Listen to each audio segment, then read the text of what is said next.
আমাদের তো voter card সবার আছে, কিন্তু ভোটার কার্ড কীভাবে ডাউনলোড করবেন সেটা এই ভিডিওর মাধ্যমে আমি আপনাদের দেখাবো। সেটা দেখতে হলে কন্টিনিউ আমার এই ভিডিওটাকে ফলো করবেন, এবং এই ভিডিওগুলো যদি অবশ্যই আপনাদের ইনফরমেটিভ বলে মনে হয় তা লাইক, শেয়ার, কমেন্ট ও আমার এই পেজটিকে সাবস্ক্রাইব করে দেবেন ও সবার কাছে এই ভিডিওগুলো পৌঁছে দেবেন, যেন সবাই এই ভিডিওগুলো দেখে উপকৃত হয়। চলুন তাহলে। প্রথমত আপনারা আপনাদের মোবাইল অথবা কম্পিউটারের ক্রোম ব্রাউজারটিকে ওপেন করে ওখানে সার্চ করবেন voter.eci.gov.in।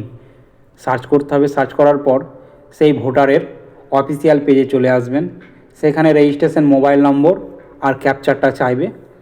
সেই রেজিস্ট্রেশন মোবাইল নম্বর ও ক্যাপচারটা আপনারা দেখে দেখে বসিয়ে দেবেন। বসিয়ে দেওয়ার পর সেখানে রিকোয়েস্ট ওটিপিতে ক্লিক করতে হবে।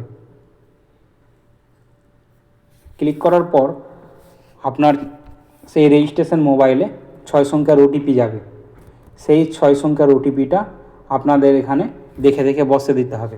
বসিয়ে দেওয়ার পর ভেরিফাই অ্যান্ড লগ ইনে ক্লিক করতে হবে। ক্লিক করার পর টপ আপ যেই অ্যাপ্লিকেশানগুলো আসবে সেগুলোকে এক্সিট করে দেবেন। এক্সিট করার পর আপনার নিচের দিকে স্ক্রল করলে আপনি দেখতে পারবেন এপিক ডাউনলোড, ওখানে আপনাকে ক্লিক করতে হবে।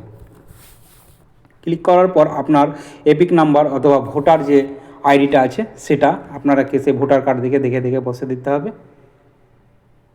বসিয়ে দেওয়ার পর সেই সিলেক্ট স্টেট আপনাকে চুজ করে নিতে হবে। চুজ করলেই আপনার ভোটারের সমস্ত তথ্য চলে আসবে।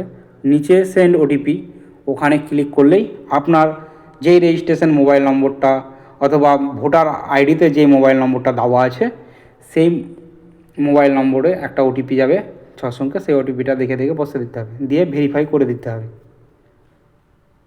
ভেরিফাই করলেই ডাউনলোড ইপিকে চলে আসবে, অপশান চলে আসবে। সেখানে ক্লিক করলেই আপনার ভোটার কার্ডটি ডাউনলোড হয়ে যাবে, মানে এপিক ভোটার কার্ড ডাউনলোড হয়ে যাবে।